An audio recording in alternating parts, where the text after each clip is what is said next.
सभी भक्तों को श्री शिवाय नमस्तोभ्यम। जैसा कि आप जानते हैं 3 अक्टूबर को सोमवार की अष्टमी पड़ रही है, जो कि नवरात्र में पड़ने वाली अष्टमी है। सोमवार की अष्टमी साल में केवल 2 या 3 ही आती है। इस साल की ये सोमवार की आखिरी अष्टमी है। तो सोमवार की अष्टमी के जितने भी उपाय हैं, कम से कम 11 या 12 उपाय, कुल 12 उपाय हम आपको इसी वीडियो के अंदर बता रहे हैं। वीडियो थोड़ी लंबी होगी। हर एक उपाय, आपकी कोई सी भी समस्या हो, उस समस्या का हल का उपाय हम इस वीडियो में बता रहे हैं। वे धन वैभव से संबंधित हो, किसी अदालत के केस से संबंधित हो, या आपकी कोई विशेष मनोकामना हो, या कोई चर्म रोग हो, या फिर आपके शरीर में कहीं रोग है, कोई से भी आपको दुख या तकलीफ है, उन सभी का उपाय इन 12 उपायों के अंदर निहित है। तो हम आपको ये 12 उपाय बता रहे हैं। वीडियो थोड़ी बड़ी बन सकती है, जो कि सोमवार की अष्टमी के दिन ही किए जाते हैं। किसी विशेष दिन नहीं किए, किसी और दिन नहीं किए जाते, केवल और केवल सोमवार की अष्टमी के दिन ही किए जाते हैं। तो सबसे पहला उपाय, जिसके अंदर आपको क्या करना है, यदि आपके शरीर पर कहीं काले दाग हैं, सफ़ेद धब्बे पड़ गए हैं, या फिर कोई और चर्म रोग हो गया है, तो आपको थोड़ा सा कच्चा दूध लेना है कलश में, और 1 कलश में जल लेना है। वो कच्चा दूध आप कलश की जगह कटोरी या किसी और पात्र में भी ले सकते हैं। साथ में आपको एक खाली पात्र भी लेके जाना है। सोमवार की अष्टमी वाले दिन आपको एक खाली पात्र को पहले यहाँ रख दीजिए नीचे। उसके बाद में आपको सबसे पहले कच्चा दूध, जो माता अशोक सुंदरी का स्थान है, जैसा कि आप वीडियो में देख सकते हैं, ये माता अशोक सुंदरी का स्थान है। इस जगह पे पहले आपको कच्चा दूध समर्पित करना है। कच्चा दूध समर्पित करने के बाद में आपको, जो आप 1 कलश जल लेके गए हैं, वह कलश जल भी आपको समर्पित कर देना है, और वे दोनों के दोनों इस पात्र में आ जाएंगे, कच्चा दूध और जल। अब इस पात्र को उठाकर आप आपके घर पे ले आइए। शाम के समय प्रदोष काल में जब आप स्नान करें, तो इस पूरे जल को आपको आपकी बाल्टी में, जहाँ आप स्नान करते हैं, जिस बाल्टी से स्नान करते हैं, उसमें डाल देना है और उससे स्नान कर लेना है। आपकी जो भी बीमारी होगी वह पूर्णतः समाप्त हो जाएगी। अब दूसरा उपाय इस प्रकार है कि यदि पति पत्नी में झगड़ा चल रहा है और बात अदालत तक पहुंच गई है, और आप चाहते हैं कि आपका विवाह ना टूटे और विवाह बना रहे, तो इसमें आपको 2 लोगों की ज़रूरत पड़ेगी। यदि पत्नी चाहती है कि हमारा संबंध ना टूटे, और यदि पति चाहता है, तो दोनों में से जो भी चाहता है, उन्हें मंदिर जाना होगा। मंदिर के जाने के बाद में उन्हें साथ में कच्चा सूत लेके जाना है। कच्चा सूत, जैसा कि आप स्क्रीन पर देख रहे हैं। अब इस कच्चे सूत को ले जाकर आपको क्या करना है, जैसे माता पार्वती हाथ बांधकर भोले शंकर के सामने बैठी रहती है, उसी प्रकार आपको नंदी जी के पीछे की साइड, यानी कि इस जगह पर हाथ बांधकर बैठना है। हाथ बांधकर बैठेंगे आप, पर आपके दोनों हाथों के बीच में, हाथ जोड़कर बैठेंगे, पर दोनों हाथों के बीच में एक बेलपत्र होना चाहिए। जैसे आपने ये दोनों हाथ जोड़ लिए, पर इसके बीच में आपको एक बेलपत्र रखना है। उसके बाद में क्या करना है, जो आपके साथ में व्यक्ति या जो भी गया है, उससे बोलना कि आपके दोनों हाथों पर कच्चे सूत को 7 बार लपेट दें। इस प्रकार से आपको कच्चे सूत को 7 बार लपेटवाना है अपने दोनों हाथों पर। आपको हाथ जोड़ के ही बैठा रहना है, हाथ खोलने नहीं है। जब 7 बार कच्चा सूत लपेट दे, तो ये जो सूत है ये गोले के रूप में रहेगा। अब आपको इस पूरे सूत को एक साथ उठा के बाहर निकाल लेना है आपके दोनों हाथों से। दोनों हाथों से सूत बाहर निकालने के बाद आपको क्या करना है, ये जो माता पार्वती का हस्तकमल है, जो माता पार्वती हाथ जोड़कर बैठी रहती है, तो उस सूत को आपको माता पार्वती के हाथ में पहना देना है। माता पार्वती के हाथ में पहना देना है। उसके बाद में जो एक बेलपत्र आपके दोनों हाथों के बीच में था, उस बेलपत्र को भगवान शंकर को समर्पित कर देना है, आपका नाम और गोत्र बोलकर। यदि बात अदालत में भी चल रही होगी, तो वह केस वहीं समाप्त हो जाएगा और आप दोनों पति पत्नी का रिश्ता बन जाएगा। यह उपाय भी सोमवार की अष्टमी के दिन ही किया जाता है। अब तीसरा उपाय, यदि आपका बच्चा बार बार गिरता है, बार बार उसका एक्सीडेंट होता है, बार बार एक्सीडेंट होता है, कितनी कोशिश कर ली, तो आपको क्या करना है, 1 कलश जल लेना है। उसमें आपको सफ़ेद फूल डालने हैं। कुल 7 सफ़ेद फूल डालने हैं। या तो आप सफ़ेद जो रोज़ आता है उसको डाल सकते हैं, या और कोई दूसरा फूल भी आप डाल सकते हैं जो कि सफ़ेद कलर का हो। जैसे कि आप स्क्रीन पर देख रहे हैं, सफ़ेद फूल। आपको सफ़ेद फूल कलश में डाल लेना है। 7 फूल डालने हैं। 7 सफ़ेद फूल डालकर उसमें थोड़ा सा कच्चा दूध भी डाल लेना है। तो कच्चा दूध और 7 सफ़ेद फूल, ये दोनों चीज़ आपको एक कलश में डाल लेनी है और उसमें जल भी भरना है, जल भी भर लेना है। ये भरने के बाद में आपको सोमवार की अष्टमी वाले दिन ही भगवान शंकर के मंदिर में जाके कुंदकेश्वर महादेव का नाम लेना है। कौन से महादेव? कुंदकेश्वर महादेव का नाम लेकर, अगर जिसका एक्सीडेंट बार बार होता है वह चढ़ाए तो ज़्यादा बढ़िया रहेगा। यदि वह नहीं चढ़ा सकता तो उसका हाथ लगवाकर उस कलश पर आप वो सारा जल भगवान शंकर के ऊपर कुंदकेश्वर महादेव का नाम लेकर समर्पित कर दीजिए। उस व्यक्ति का एक्सीडेंट होना बंद हो जाएगा और यदि बच्चा बार बार गिरता है तो वह भी नहीं गिरेगा। यह था सोमवार की अष्टमी का तीसरा उपाय। अब सोमवार की अष्टमी का चौथा उपाय, इसमें क्या करना है? यह उपाय माइग्रेन वालों के लिए है। माइग्रेन वालों जिनका आधा सर दुखता ही रहता है, कभी इधर से सर दुखता है, कभी उधर से सर दुखता है, और माइग्रेन का दर्द ऐसा होता है जो कभी भी शुरू हो जाता है, वह समय देखकर नहीं आता। तो इसमें आपको क्या करना है? सोमवार की अष्टमी के दिन ही 7 लौंग लेनी है। जैसे 7 लौंग ले ली, 7 लौंग लेने के बाद में आपको क्या करना है? मंदिर के अंदर जाके जो अशोक सुंदरी का स्थान होता है, अब तक तो आप सभी जान चुके होंगे अशोक सुंदरी का स्थान, तो जो अशोक सुंदरी का स्थान है उस स्थान पर ये 7 लौंग आपको समर्पित कर देनी है। 7 लौंग समर्पित कर दीजिए, थोड़ी देर उन लौंग को वहीं रखे रहने दीजिए। अब उन सारी लौंग को उठा कर ले आइए। उठा के लाने के बाद अगले दिन से, यानी सोमवार की अष्टमी पड़ती है, उसके बाद अगले दिन नवमी से आपको क्या करना है? सुबह उठना है, किसी से कोई बात नहीं करनी, कुछ खाना पीना नहीं है। या तो अगर मंदिर पास में है तो भगवान शंकर के मंदिर चले जाइए, उनकी दहलीज पे खड़े होकर, या फिर आपके घर की दहलीज पे खड़े होकर आपको वो 1 लौंग चबा चबा के खा लेनी है। 7 लौंग चढ़ाइए, एक दिन 1 लौंग खानी है आपको। जैसे आपने आज चढ़ाई, कल 1 लौंग खाई, परसों दूसरी लौंग खाई, इस तरह आपको 7 दिनों के अंदर उन 7 लौंग को समाप्त करना है। ये 7 लौंग आप 7 दिनों तक खा लेंगे तो आपका माइग्रेन का कितना पुराना भी दर्द होगा, कैसा भी दर्द होगा, वह पूर्णतः समाप्त हो जाएगा। अब हम आपको बताते हैं 5वां उपाय। 5वां उपाय में क्या है? यदि किसी व्यक्ति का व्यापार नहीं चल रहा है, बहुत ज़्यादा ही परेशान हो गया है, सारे उपाय करके देखा, व्यापार कर करके परेशान हो चुका है, पर उसका व्यापार फलता फूलता ही नहीं है, तो उसमें उसको क्या करना है? एक दही का शिवलिंग बनाना है। वो आप सोचेंगे दही का शिवलिंग कैसे बनाए? तो दही को एक कपड़े के अंदर टांग दीजिए और जब वो एकदम ठोस हो जाए, यानी ठोस अवस्था में आ जाए, तो उसके बाद आपको एक शिवलिंग का निर्माण करना है। शिवलिंग का निर्माण कीजिए और ये शिवलिंग का निर्माण करने के बाद में आपको सुबह इसकी पूजन अर्चना करनी है। शिवलिंग का निर्माण कीजिए, पूजन अर्चना कीजिए, और इस दिन आपको व्रत भी रखना पड़ेगा।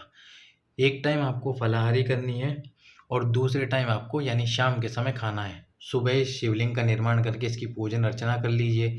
पूजन अर्चना में जो आप सामान समर्पित करना चाहते हैं वह समर्पित कर दीजिए, कोई विशेष सामान आपको समर्पित नहीं करना है। पंचामृत समर्पित करना चाहते हैं वह समर्पित कर सकते हैं, या आप दूध दही से भी भगवान शंकर की पूजा कर सकते हैं। अब पूजा करने के बाद क्या करना है? आपको शाम के समय इस शिवलिंग का विसर्जन करना है।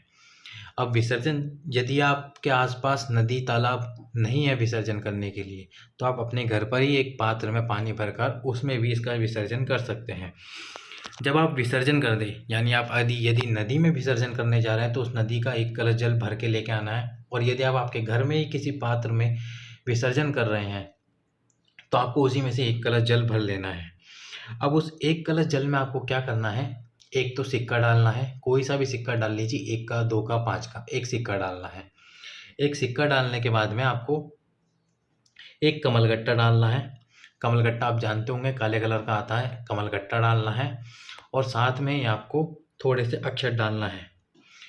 ये सब सामग्री आप कलश में डालकर उस कलश को जहाँ आप व्यापार करते हैं, यदि कोई दुकान आप चला रहे हैं तो उस दुकान में रख लीजिए, या फिर आप कहीं दूसरा व्यापार करते हैं तो अपने साथ रख सकते हैं। आपको कहीं मुड़ने की ज़रूरत नहीं पड़ेगी, आपका व्यापार पूर्ण तरह से चलना प्रारंभ हो जाएगा। अब सोमवार की अष्टमी का छठा उपाय। तो छठा उपाय इस प्रकार है, आपको इसमें क्या करना है? 31-31 करके 3 वस्तुएं लेनी। सबसे पहले 31 मूंग लेने हैं, जो हरी मूंग आती है।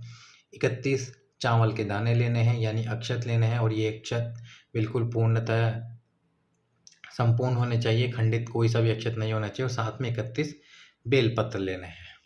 अब सबसे पहले क्या करना है आपको? जो 31 चावल आपने लिए हैं वह आपकी मनोकामना करते हुए भगवान शंकर की जो दहलीज होती है, मतलब जब आप भगवान शंकर के मंदिर में प्रवेश करते समय जो द्वार की जो दहलीज होती है, उस दहलीज पे आपको 31 चावल रख देने हैं।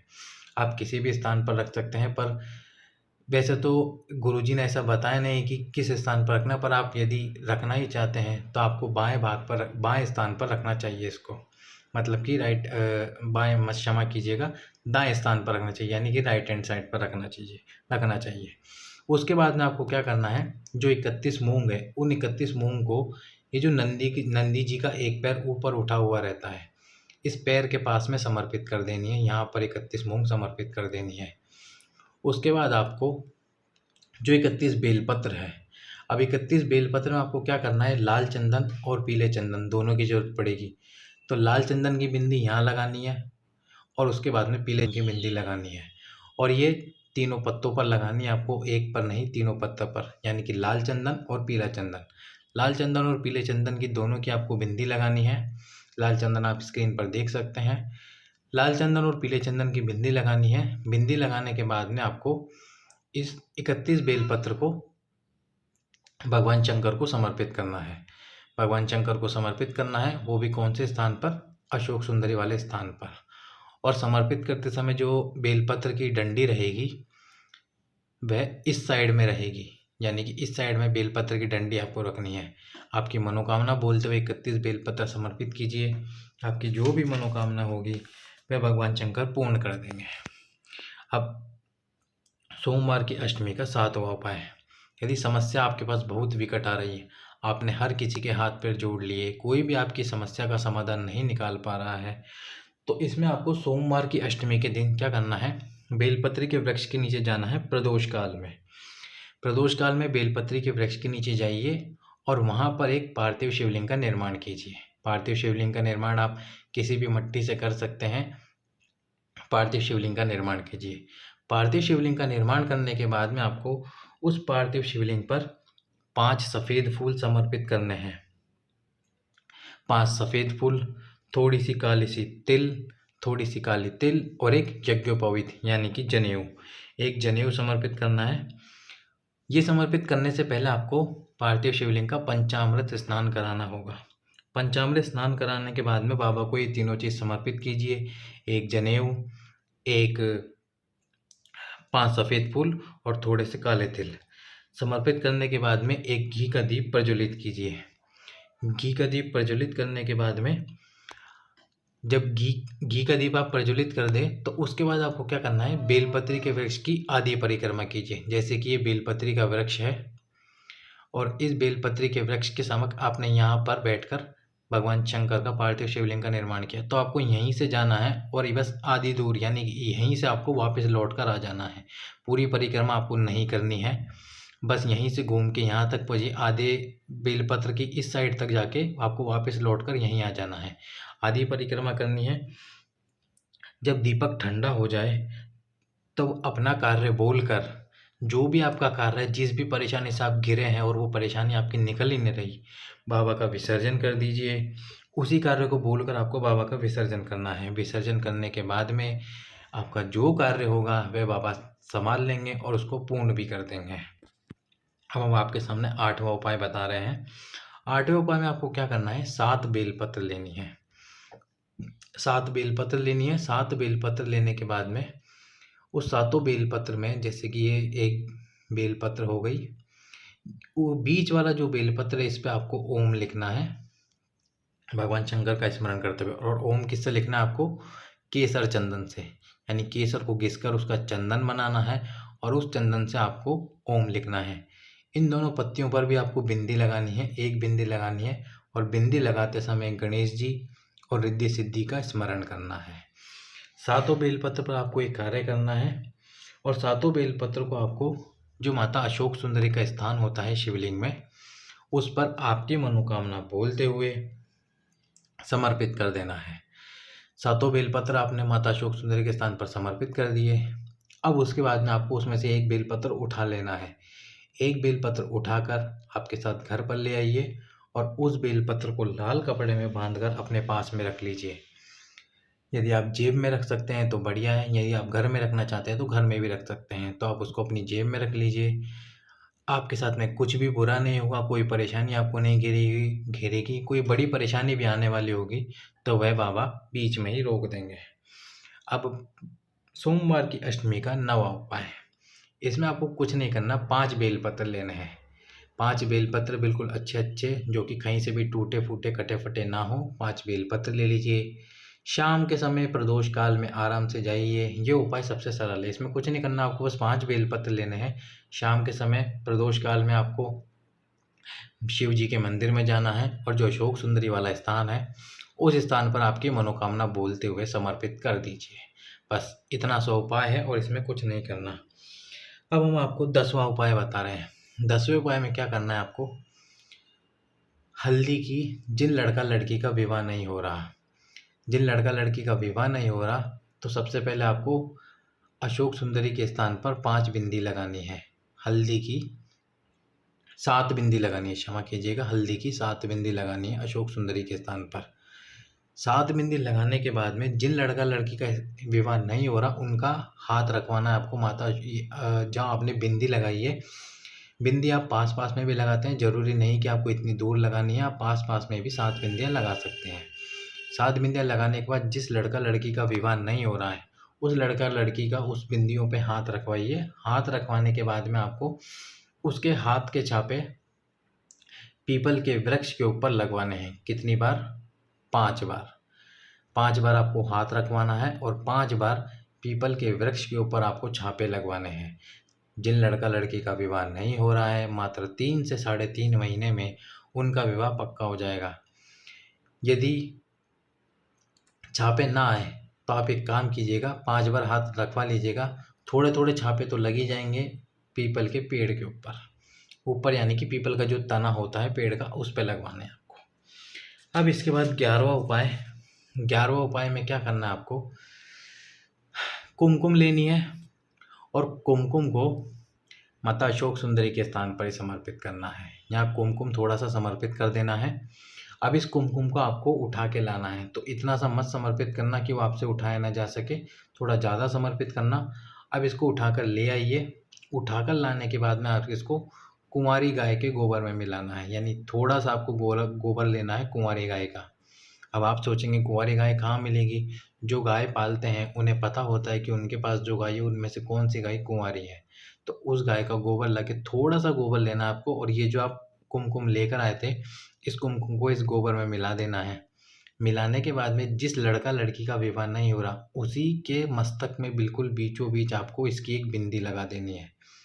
मतलब जो आपने गोबर और कुमकुम को मिलाया था, उसकी बिंदी आपको उस लड़का लड़की के मस्तक पर लगा देनी है और घर के बाहर आपको स्वस्तिक का निर्माण कर देना है। दोनों तरफ स्वस्तिक का निर्माण कर दीजिए। लड़का लड़की का विवाह 3 से 3.5 महीने में पक्का हो जाएगा। अब आखिरी उपाय जो कि सोमवार की अष्टमी का है, इसमें आपको, ये भी सबसे सरल उपाय, इसमें भी आपको कुछ नहीं करना। थोड़ा सा लाल चंदन और लाल पंखुड़ियों वाले फूल, जिनकी लाल पंखुड़ियाँ होती हैं, कुछ फूल ऐसे होते हैं जिनमें बिल्कुल लाल कलर की पंखुड़ियाँ होती हैं, वो फूल आपको माता अशोक सुंदरी के स्थान पर समर्पित कर देने हैं। आपकी मनोकामना बोलते हुए बाबा चाहेंगे तो आपकी मनोकामना शीघ्र ही पूर्ण कर देंगे। ये सोमवार की अष्टमी के 12 उपाय थे जो मैंने आपके समक्ष प्रस्तुत किए हैं। इन उपायों को अधिक से अधिक लोगों को शेयर कीजिएगा। क्या पता यदि किसी को बहुत ज़्यादा समस्या हो तो वह इस वीडियो को देखकर अपनी समस्या का समाधान कर सके और बाबा उसकी समस्या पूर्ण कर सके। अधिक से अधिक इस वीडियो को शेयर कीजिएगा। वीडियो थोड़ा बड़ा बना है क्योंकि इसमें कुल 12 उपाय बताए गए हैं। ये सभी उपाय धन वैभव के लिए, अदालत में केस चल रहा है, संपत्ति के लिए, या आपकी कोई विशेष मनोकामना उसके लिए हैं। अधिक से अधिक लोगों को शेयर कीजिए, चैनल को सब्सक्राइब कीजिए और वीडियो को अधिक से अधिक लाइक कीजिए। सभी भक्तों को श्री शिवाय नमस्तोभ्यम। ये साल की आखिरी सोमवार की अष्टमी है। इसके बाद सोमवार की अष्टमी कब आएगी, अगले साल कब पड़ने वाली है, ये तो ना मैं जानता हूँ ना आप जानते हैं। कैलेंडर के आने के बाद ही पता पड़ेगी। हर हर महादेव। ओम नमः शिवाय।